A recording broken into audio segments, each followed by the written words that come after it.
for the first time, they moved it up to 4 o'clock. Rules stay the same. Each reporter gets one question, one follow-up. As I said yesterday, it's like cutting the wings off a bird for a journalist, but this is what we got. So we have Brian Crandall, who's our IT reporter. He's here, so we'll get 4 in. And there are a lot of questions to be asked. I have law enforcement officials tell me that there's not going to be any bombshell at this news conference. What there likely will be is more video of that map that you referred to, Emily, and video of the second individual, which I tried to ask yesterday at the end of the news conference, but I got shut down. What that was, is this is the individual seen in the video yesterday, released by the FBI, that apparently comes close to the person of interest. The person of interest sees him and then turns and runs. That's the only video we've seen of him running. So you don't have to watch Law and Order every night to understand what was going on here. Either the person of interest recognized this individual and didn't want to be spotted in that area, so he took off, or possibly this second individual may have been working with him. So that's what investigators are looking at. We should also tell you that investigators were in North Attleboro and Plainville today. We're hoping to learn more about that. Let's send it back to you.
Good afternoon, everybody.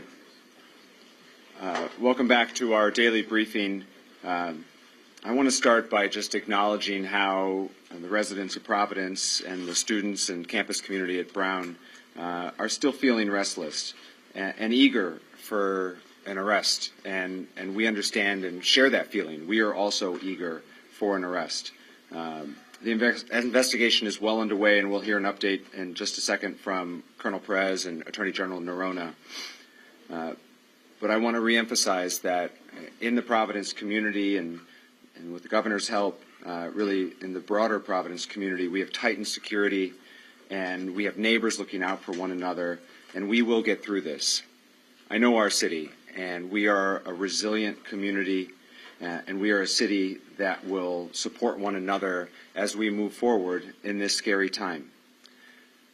Just because you're feeling unsafe doesn't mean that that's invalid. We know that that's real, but we are doing everything we can to both advance this investigation, but also to provide the support necessary as we move forward and take the first steps together that we need to, as a city, to start to recognize that kids need to go to school and people need to go to work, and we appreciate the courage and sometimes even tentative steps forward that we're taking as we start to move forward as a community. At this time, I'd like to introduce Colonel Oscar Perez, who will give an update on the investigation. Thank you. Thank you, Mayor. Good afternoon. We can please show the photo that we released earlier today.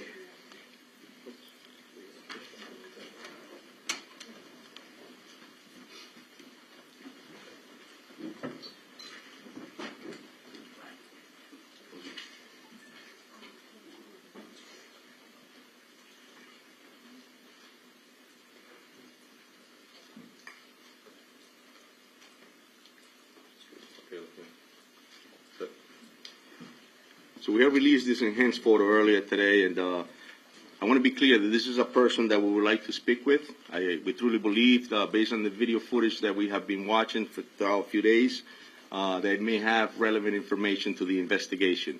So we're asking the public that you can help us identify who this individual is, as well as the individual themselves sees their picture, to please contact the police department. As far as one thing that I want to mention, I want to urge you, the public, not to rely on or circulate AI-generated images that are currently being shared on social media, as they're not verified or credible.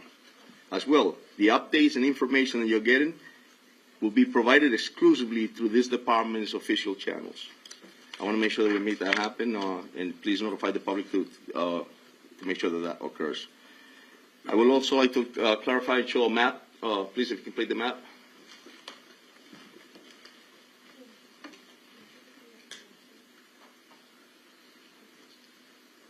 So the map here that you see is actually a map of the area that we have been intensively walking on those streets, canvassing the area. So as you see the blue image, yesterday I mentioned that we need the public's assistance to check their camera assistance or any sort of video that you may have that could be helpful to us, that you, as you're watching it or as you're reviewing it, you feel there may be something that we can use, please notify us. And if you need any help with that, viewing those videos, please also call us. We can come over and help you. The green area, that's color, that's when we have confirmed where the subject was prior to the shooting. The red areas, we have also confirmed that that's the immediate area where he left after the shooting. And so this is the map that actually we have so far. We walked it all. We're still actively investigating, and we're still actively having agents, Providence police officers, members of the state police. There's about 9 federal agencies that are assisting us with this investigation, adding the state police as well as the Providence police and other municipalities. Again, I would like to reiterate, if you have any tips, please call the 272-3121 or the FBI link at fbi.gov/Brown University shooting. Thank you. Attorney General Peter Neronha for an update. Okay. Thank you, General.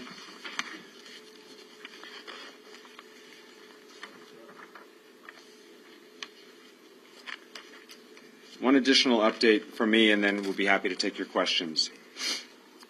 First, I want to just take a moment to recognize and honor the memory of Ella Cook and Muhammad Aziz Umerzakov, who are the 2 deceased victims from this tragedy, and update you on the status of the survivors.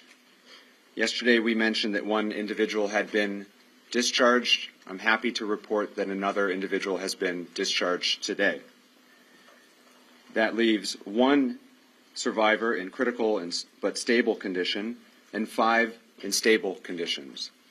The parents that I spoke with today all reported that their kids were improving. So this is a happy announcement. But I know the entire Providence community, the entire state of Rhode Island, the governor and I were together at a memorial service last night, mourn the loss and offer our most sincere condolences to the Cook and Umerzakov families. Following up on a note that the Colonel made with respect to AI-generated images and other misinformation, we have created an online folder with all of the video and images that have been released.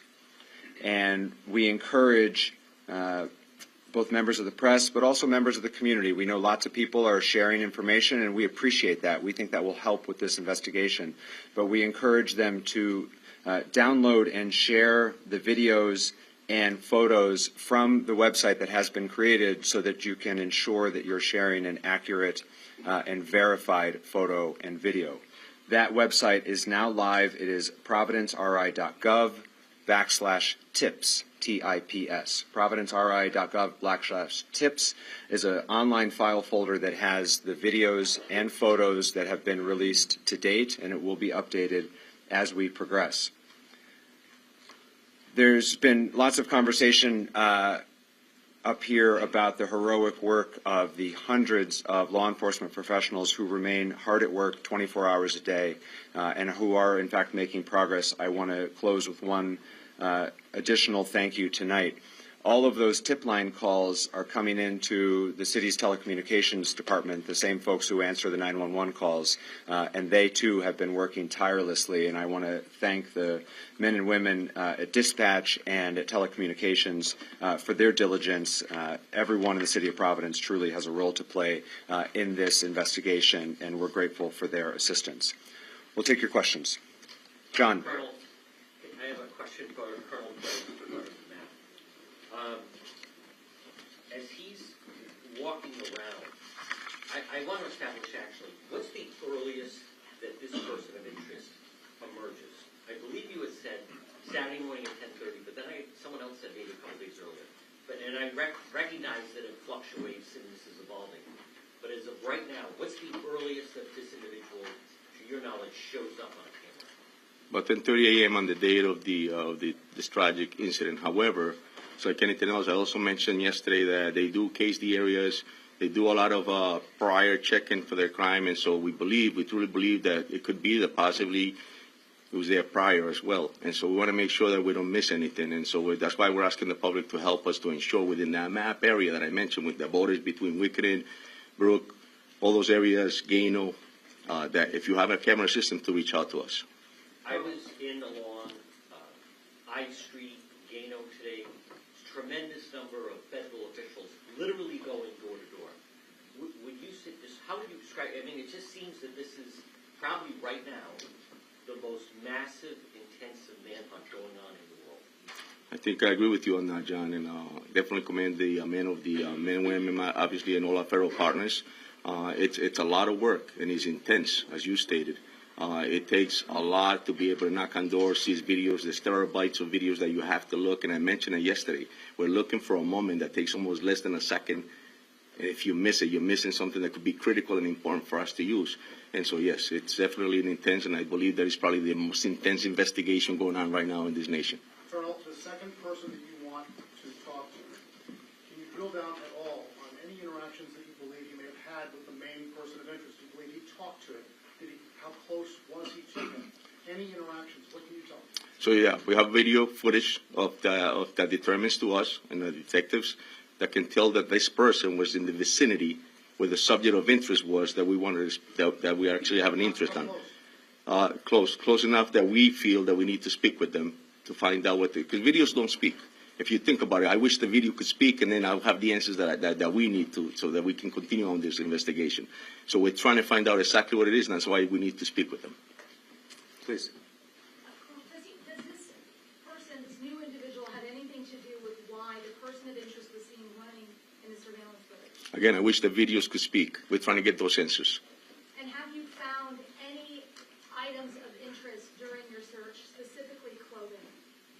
Nothing as we speak, no. Up front here.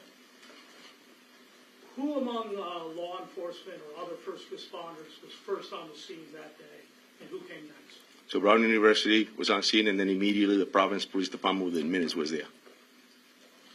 Back there. Green jacket. Previously released a video from 216 on the day of the shooting where we see the person of interest come into contact or near another person. Is that the moment that you think this new person and the person of interest might have come close? That's correct. It's around the area of Benevolent and Cook. So behind the Rhode Island Historical Society, that corner of George? Right near that area, correct. And you had some searches going on in North Attleboro today. Is that connected at all to this case? I can't confirm. We're all over the place. If a tip comes in and he needs us to go down to Connecticut, we're going down to Connecticut. If a tip comes in and tells us that we got to go to Boston, we're going to Boston. Right there in the middle of the green jacket. Go ahead. Is it possible that the second person could become a person of interest? All we know is that that person was in the vicinity of the subject that we have an interest on, and we want to speak with them. Missing. En Greg. español, si nos puede contar, Jefe Pérez, esta persona, la persona que busca identificar esa interacción, en qué área sucedió y qué pide de la comunidad. Yes, so pretty much the question is just if we can explain in Spanish exactly why we're looking for this individual, why do we want to speak with them. So Esta persona verdaderamente es alguien que nosotros tenemos un interés de hablar con ellos porque estaba en la área inmediata donde este individuo estaba. Entonces queremos saber más de por qué estaba ahí para explicar la razón y qué interacción hubo. ¿Tienen algún indicativo de que la persona que cometió el tiroteo actuó sola o actuó con alguien más? Eso es lo que estamos investigando.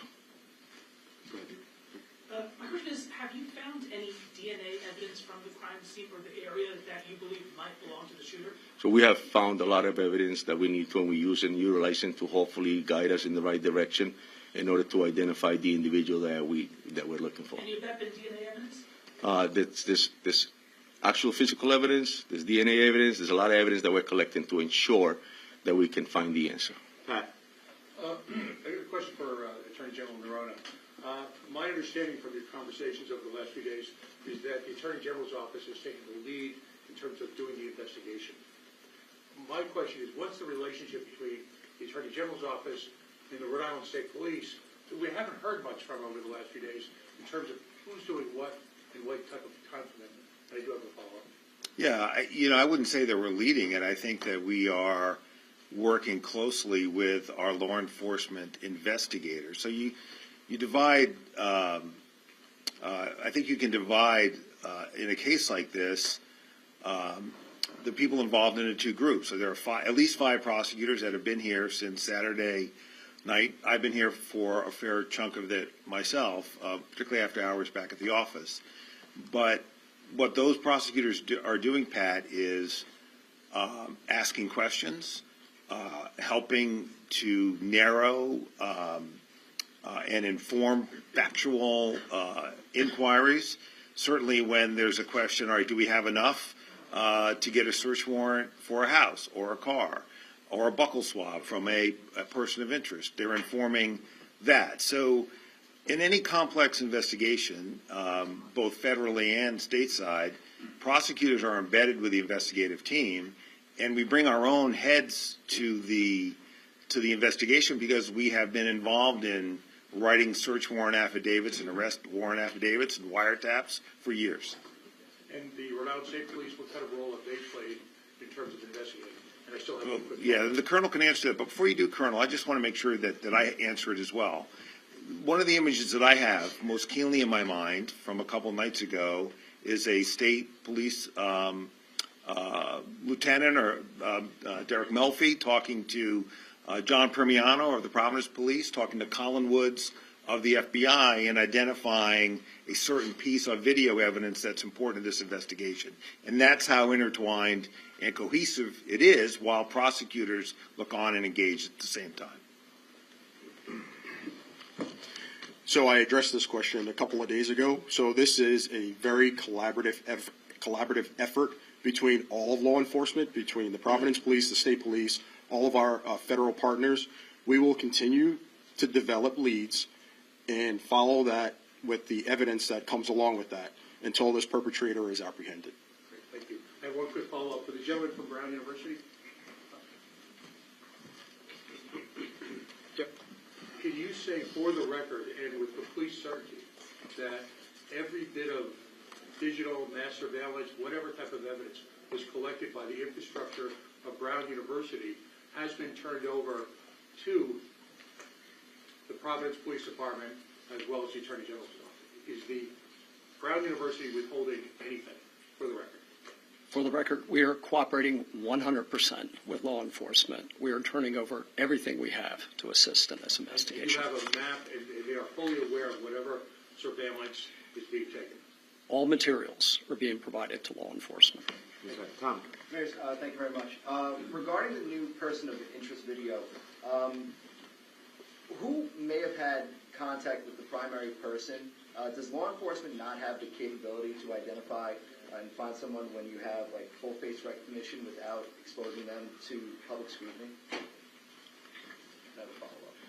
Yeah, definitely. I mean, it's something where you have to investigate. If you don't know who that person is, it's very difficult, and especially if the image is blurred, it's very difficult to identify him. And so if we had that availability to be able to identify him without the assistance of the public, we would. So at this point, we do not, and that's why we're putting it out to the public to assist us in identifying who this person is.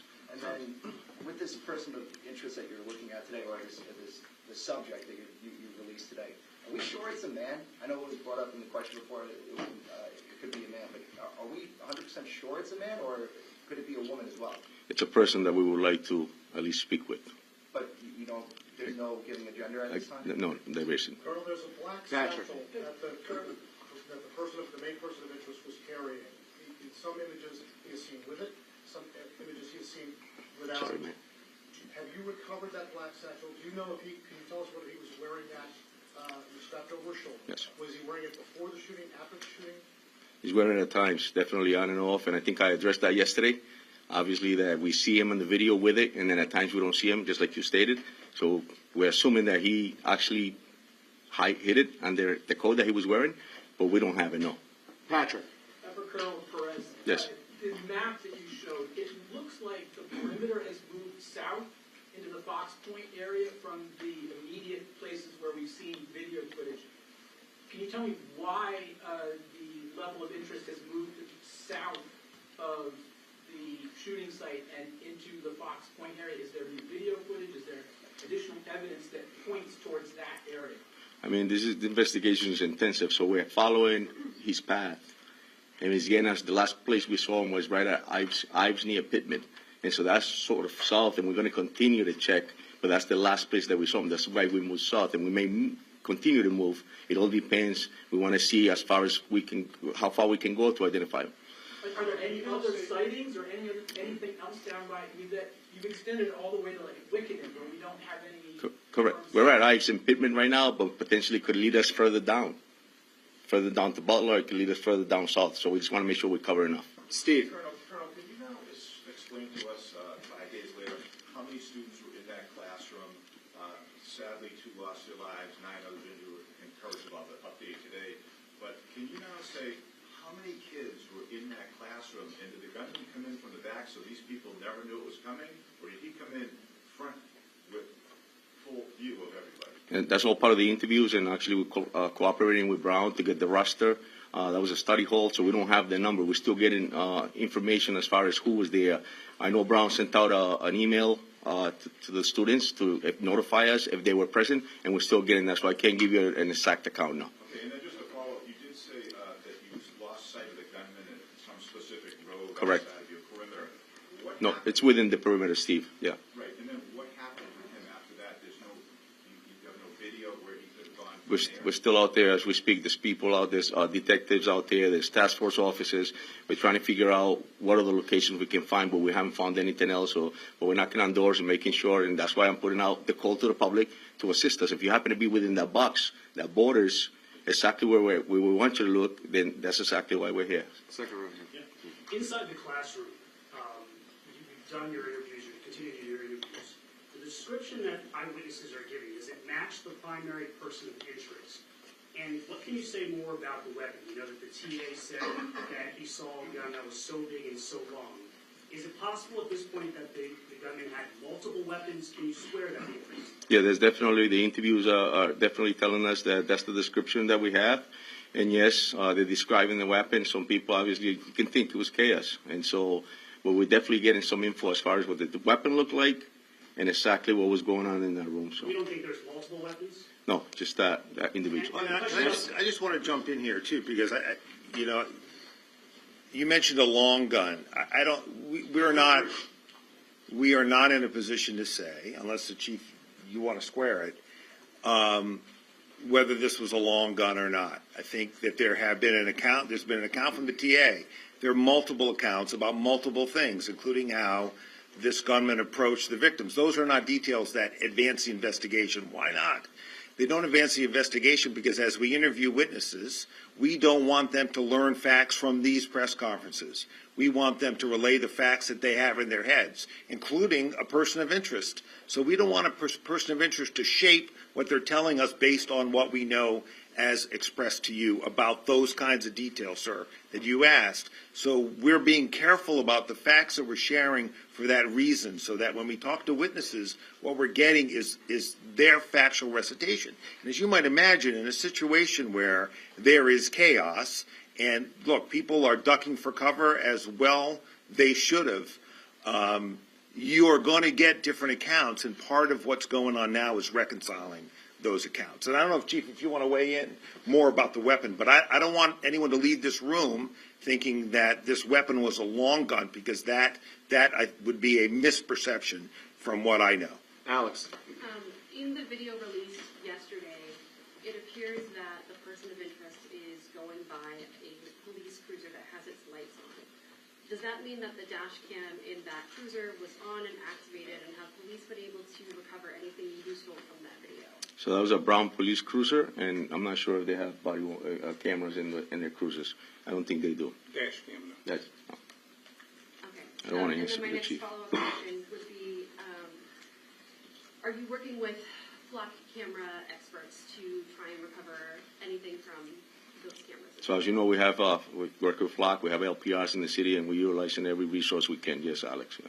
Brian. Colonel, you mentioned there is other evidence, but at this point, how much of this investigation turns on the public identifying who's in those images? And are you discouraged or surprised that after a couple days of being out there, you haven't gotten anything more concrete? No, I think this is, like I said it earlier, it's a very intense investigation, and I think it's going to take public assistance. It's actually going to take, obviously, 21st century policing involving technology, but it's also going to take good old-fashioned police work, which is knocking on doors, retrieving evidence, going through yards, talking to witnesses. It's going to take all that and more, Brian. And no one's discouraged. I mean, I've been in that command post. No one's discouraged. I mean, leads are coming in, they're being run to ground, and no one's discouraged. Oh, sure. Yeah. Yeah, I mean, I've been in the command post, as the colonel has, and no one's discouraged. I mean, I get when I'm not there, I get hourly reports from my own team, and there's an enormous amount of energy for people who have been working as hard as they have been. I'm really quite impressed by that, frankly, and there's no discouragement among people who understand that not every case is a case that can be solved quickly. In my view, they get solved. It's just a matter of time. In this case, will get solved too. Would you have a message or an appeal to the shooter or anybody who may think they know who they are who may be on the fence? Well, look, certainly it would behoove everyone, including the shooter, to provide information to law enforcement and to the shooter to turn himself in. He will be caught, and it's just a matter of time before we catch him. And I believe that based on my experience, but also from watching the people in that command post and getting reports from where they're coming back out in the field. They know what they're doing. They're experienced. They're working hard. There's no lack of resources. Everyone's working really well together. And we're going to crack this case. And when we crack it, it's going to come open really quickly. Strike back. Yes. Thank you. For you, Mayor, have you spoken with local business owners about how much this is impacting their bottom line, especially during the holiday season, and any concerns that they might have about this situation? Yeah, I have. It's hard work being a small business owner, and this time of year is critical to them. There's a commercial district just off campus called Thayer Street. Those businesses are particularly struggling as both students went home early and some people are avoiding the area. Similarly, there's a couple other commercial districts nearby the area, which is Wickenden Street, as has been discussed here tonight, and Wayland Square. The city's Department of Economic Development, in partnership with the Greater Providence Chamber of Commerce, is reaching out to those business owners to look at assistance programs or otherwise try to support them to ensure that their businesses can stay healthy and vibrant through this. Do you know when those might take effect? Those conversations started yesterday, and so we're working with the various merchants associations to try to determine what sort of assistance might be most helpful, and when it's ready to announce, we will. Thanks. Please. My question is for the Colonel. So looking at the team map, there's more video so far of him before than there is after the shooting. Do you think that the person of interest got to the vehicle somewhere within this area, and are you going to go through license plate readers? Absolutely, yeah. We're looking for that evidence, if there was any vehicles involved. And yes, you're right. He was there earlier, and so that's why we're looking at that as well. And definitely we're using, I mentioned that earlier, the LPRs, the flock, any cameras. That's why we're making a call out to the public to assist us with that. And so part of those resources that we're going to need, as the General stated, to make that apprehension. Dan. I have a question to follow up first with the Attorney General Dan Janik, NBC 10. Hi, Dan. You had said the other day that you released the person of interest because the DNA didn't match, which would assume that there was DNA of the person of interest in that room. Can you tell us what it was, and if he hasn't committed a crime before, how it makes it a little bit more difficult? Yeah, so DNA, when it's entered into a nationwide system, can confirm the identity of a suspect or subject. And certainly the advantage here is that when we find a person of interest, and we can get a search warrant for what we call a buccal swab, we can compare that to a known quantum of evidence. That can rule people in and obviously can rule people out. That's a powerful piece of evidence, but it's not the only evidence. And relatedly to the question about, do we need only the public? The public is going to really help us here by identifying this person. But at the same time, there are other leads coming in through other forms of electronic and other evidence that are taking multiple teams out in different directions.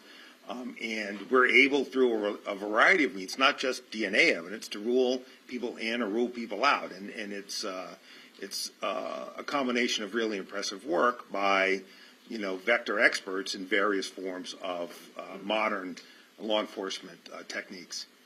I have a second question, Brown.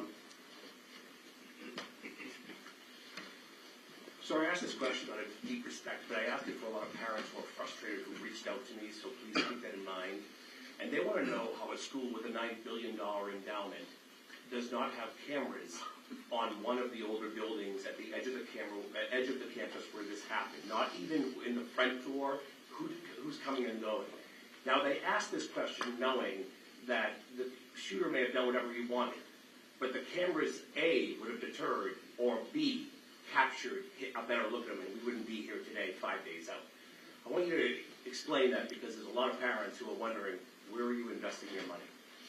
Yeah, I appreciate that question, and I want to reiterate, as our president did, that supporting our students and communicating to the parents, to our community about our support is of utmost importance. We have 1,200 cameras located throughout the campus. We don't publish the locations of the cameras. That would give a map to somebody to evade detection on the cameras. So that would be counterproductive to do that. There are cameras in this building, and as I answered the previous question, we have turned over all evidence that we are holding at Brown to law enforcement and are cooperating fully with them. So you're saying that there's a camera, you're saying there's cameras in the building. I was told yesterday there wasn't cameras in the building. The Attorney General said, old building, no cameras, attached to a new building with cameras. I believe he said that there were two different phases of the building that might have two different levels of technology. Again, all video imagery has been turned over to law enforcement. That doesn't make sense to Amanda. people. Okay, I have a question for the chief and a question for the FBI. Hey, Chief. Chief, how you doing, Amanda? So, looking at this person of interest, and from his witness descriptions, it appears that this person had a genuine familiarity with Brown, possibly with that building as well. Have you, in questioning people, have you questioned or eliminated any Brown employees, current, former, disgruntled, facing discipline, any kind of complaints? Yeah, at this point, it's unknown to us. I think that the investigation is on, but it's unknown to us where this person works. It's unknown to us if he was an affiliate of Brown. That's all unknown to us. All we have is the image that we've been releasing and informed you all about it. And so we're hoping to get those answers eventually, who that person is or what their background is. Okay, and a question, follow-up for the FBI, please. Oh, sorry. Yes. I understand that the FBI has doing tower dumps of cell phone data, and I'm not sure if this is also happening, but if you're also checking the MAC addresses of any phones related to any of the Wi-Fi of residences or Brown University as well. If so, how long does it take to get that information? Have you even received any preliminary information that is helping you narrow down any potential persons of interest? I will say that I don't want to get into the specifics of the techniques that we use investigatively, but I will say that we are using every resource that we have to find this subject and bring him to justice. But when it comes to cell phone data, how long does it take to get that information? Would you get it weeks, months? I will say that it varies as it relates to getting that type of data. I will say that everything that we're doing is getting expedited based on the gravity of what has happened here at Brown University. Right next to it. Have you recovered any physical evidence during these recent searches, and possibly including a gun magazine? So we have done extensive searches both inside the location as well as outside. Yes, we have seized and found physical evidence. And does that include a gun magazine? We have found physical evidence. Can you say where? I'm not going to confirm. I'm sorry. Yeah. Please. Colonel, for the past couple of days, we have zeroed in on this particular person of interest. Can you kind of help remind us about why you believe this is someone who possibly could be either the shooter or a suspect? And you've been very careful not to say a suspect. You've said a person of interest, that this is the only video. Can you help remind us about why you believe this is the person, not looking for others? Yeah, we have enough evidence. I think that's taken us to that level to identify this individual as someone who was there immediately after, before a case in the area. There's enough for us to believe that's definitely a subject of interest based on descriptions, based on statements, and so that's the reason we're calling him a subject of interest, just to ensure that we have enough, and once we identify him, to be able to take the next step. A quick follow. You were very clear not to use gender with the person in proximity to the person of interest, but you have been using male pronouns describing this person as a man. For this particular person of interest, we can say for sure you believe that we are looking for a man for the person of interest? Correct. In the back there. At this point, and this is for the FBI, at this point, this person could be anywhere, right? I-95 runs right through the state. So how are you coordinating with other states to determine whether this person of interest could be elsewhere? No, that's a great question. Through all of our field offices, we have 56 field offices throughout the United States as well as legats abroad. And so the information that we have, once it goes into our data systems, we are sharing that information real time with all of our FBI field offices and the partners as well. And so that is a way in which we're making sure that whether that subject has left the state or even left the country, that we are using that full reach of the federal arm to track that individual down. And a follow-up real quick for one of you. I understand that Brown has 1,200 cameras. Why, and that those images have been handed over to the investigation, why have we not seen any of this footage? Wouldn't it help if the media or if the general public saw people walking through campus and just to get angles? Yeah, I mean, my answer to that is footage of students running from the scene doesn't help advance identifying this person or this investigation. So, no, not him. I'm talking about video footage of students that were not harmed, other students hearing shots, running through a different part of the building. We have video footage of that. That doesn't help us identify this individual. With respect to Attorney General, I think we could all agree that maybe, within the 24 hours ahead of that time, there is a lot of footage that could be gone through all those 1,200 cameras that you say there are in the school. Why hasn't that just been released to the public? Well, let me play devil's advocate. Would you like all of it? Why not? Well, because here's why. Because it doesn't tell us anything about who committed this crime yet. If we get a better image of who committed this crime, you'll have it. There is no effort to preclude the public, online investigators in the press, from getting to the result faster than we can. If you can identify this person faster than we can, have at it. But we are giving you the best evidence we can to identify this person. The FBI, with respect, cannot find a person we have not identified yet. The way we identify him is to focus on this person, exhaust our investigative resources to pull videotape so that we can get an image out there that the public may be able to identify.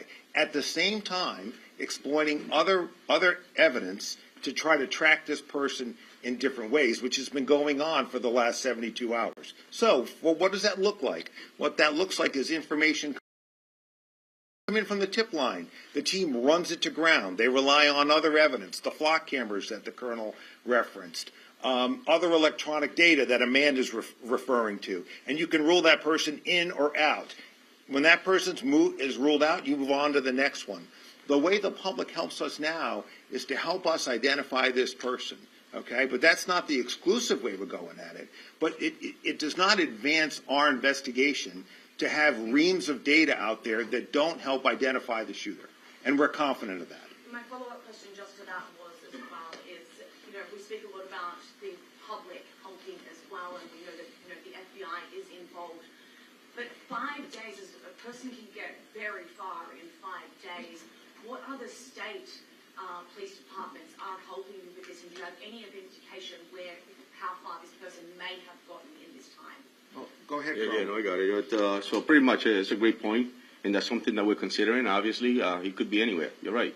And I think the fact that we're all here in this room and we're providing the info and it's being spread out through this nation, I would hope, I'm speaking to different chiefs. I've had the privilege to know a lot of them. We're exchanging info as we speak. We don't know. But we still don't know what the person is or who he is, right? And so we're going to continue to view, review, and then send out. And I just want to touch on that question because you do make a good point. If there's 1,200 cameras, right, how come we're not seeing it at all? But at the end of the day, we're looking at key evidence, key video evidence to send out. It makes no sense to re-victimize students who went through that. That's not my job, and that my responsibility is to ensure that people are safe. It's no different than I'm asking the public to provide me with video footage for weeks. I don't want to know what's going on in their homes for weeks. I want to know if they can see a piece of evidence that is going to be helpful for us to progress in this investigation. What do we know about the level of public access to Garrison Hall? Is this a door that somebody from the shooter would have been able to walk in, or is this a place where you would have needed like swipe access to get in? Certainly. Thanks for that question. Brown is no different than most colleges and universities that during daytime hours, there's open access to academic spaces. So that was the case on the day of the event. Phil? Question for Brown.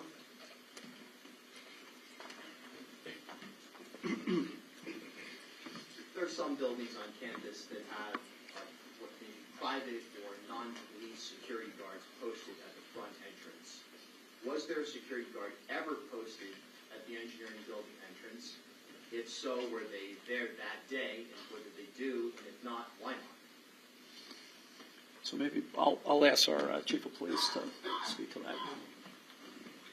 On that day, we did not have and do not have a security asset posted inside the building. Is that atypical of a Saturday or in that particular building? How do you determine where security is posted, and is that under the purview of Brown Police? That is typical for that academic space. That there would not be a security personnel? Correct. Here you go. One for the Colonel, one for you, Mr. Mayor. As far as the investigation goes, any updates on a possible motive here? And for the mayor, while I have you, we're getting towards Christmas time. Obviously, the suspect can get lots of different places, not just on campus there. What is your message to people coming into this area, seeing family who are concerned that this guy is still out there? Yeah, so the motive is unknown at this time. As we're, what are we, a week away from Christmas now? This only emphasizes the question that I think everyone's been asking, which is, are we safe in Providence right now? Which honestly is the hardest question that I keep getting asked.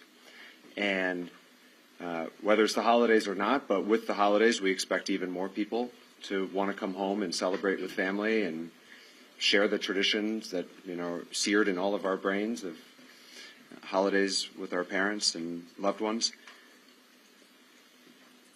We can't lock down the city indefinitely. We can't. And I know this city. I know that they are tough. I know that they are resilient. I know that they have faced scary times before. And so we are doing everything possible to provide extra law enforcement, extra visibility, things to reassure confidence at a scary time. And it is a scary time here in the city. That's true at Christmas time. That was true when this started on Sunday morning, the first morning after. And so we are doing everything possible, but obviously families are going to have a conversation about what's right and what's best. But they should know that their city government is doing everything they know how. And thanks to the help of our friends, the governor and the Rhode Island State Police, our neighboring communities here in Rhode Island. For those of you who aren't from Rhode Island, this is a tight-knit place. And we have police officers from every corner of Rhode Island helping out in Providence right now. And so we are doing everything we can to reassure folks, to provide comfort, particularly as we expect will be even busier a week from now. And that is the best honest answer that I can give to that very difficult question. Please. This question is for the Colonel.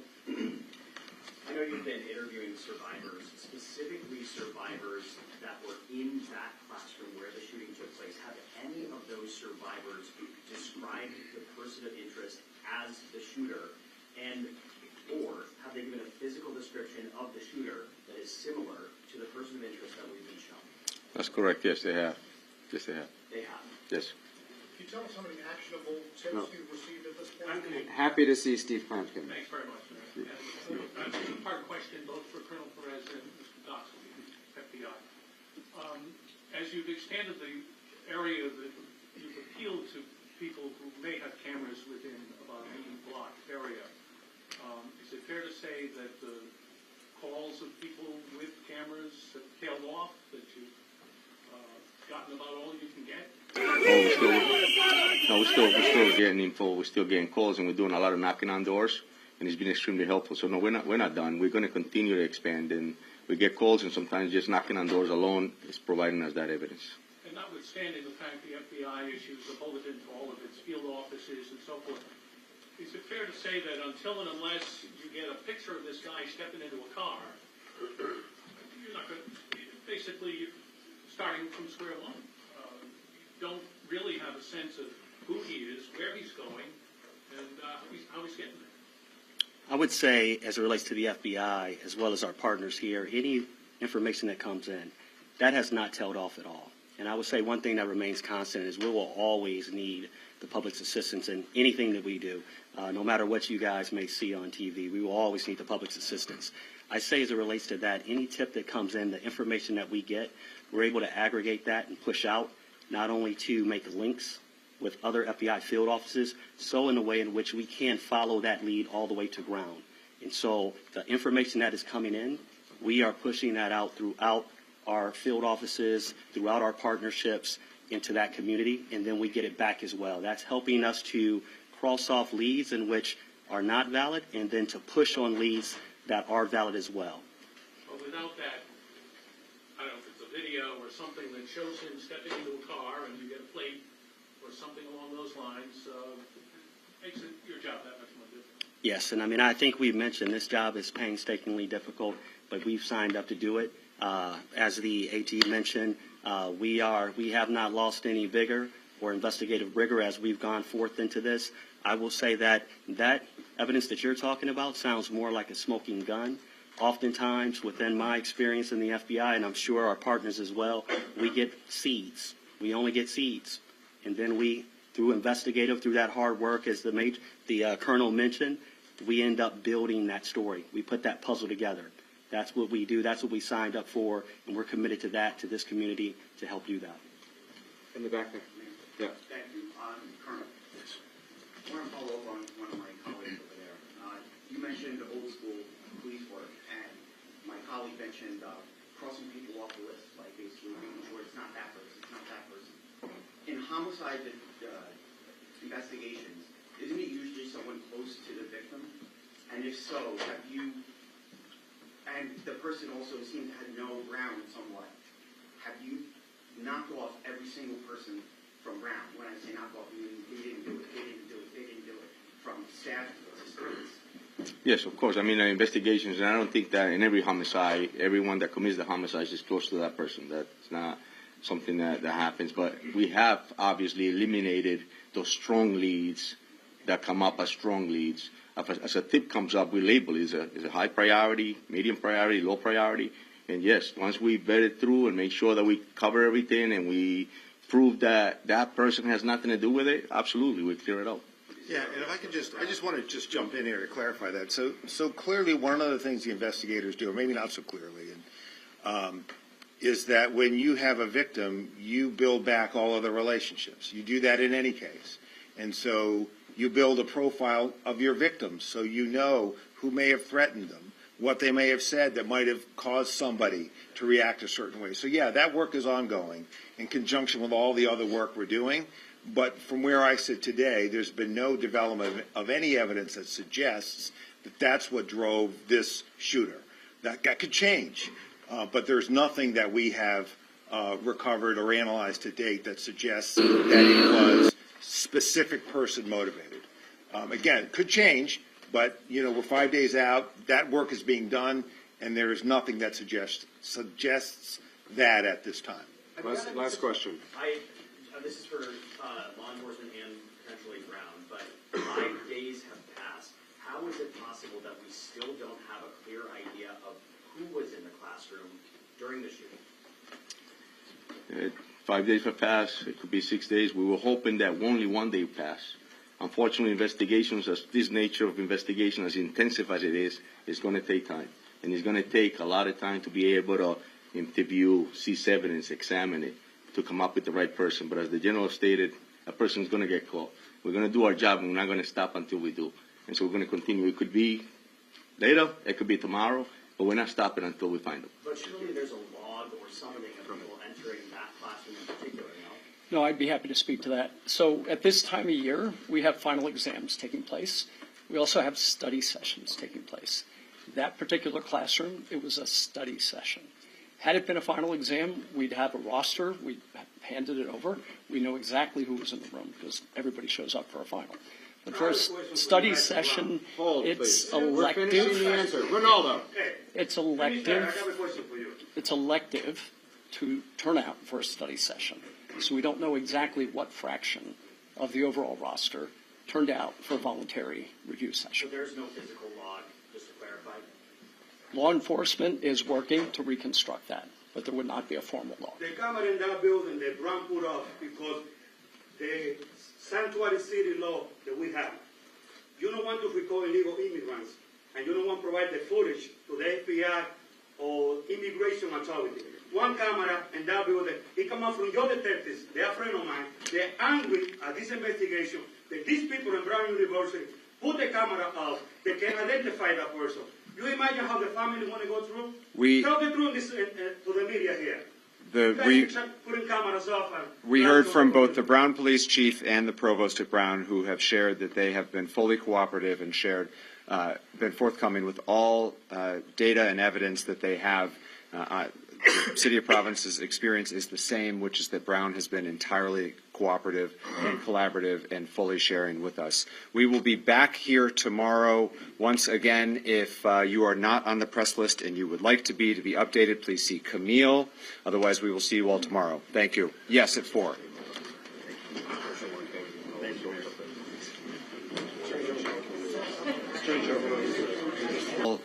Data and evidence that they have. The City of Providence's experience is the same, which is that Brown has been entirely cooperative and collaborative and fully sharing with us. We will be back here tomorrow. Once again, if you are not on the press list and you would like to be updated, please see Camille. Otherwise, we will see you all tomorrow. Thank you. Yes, at 4. All right, that is the latest update from the police as well as the mayor's office.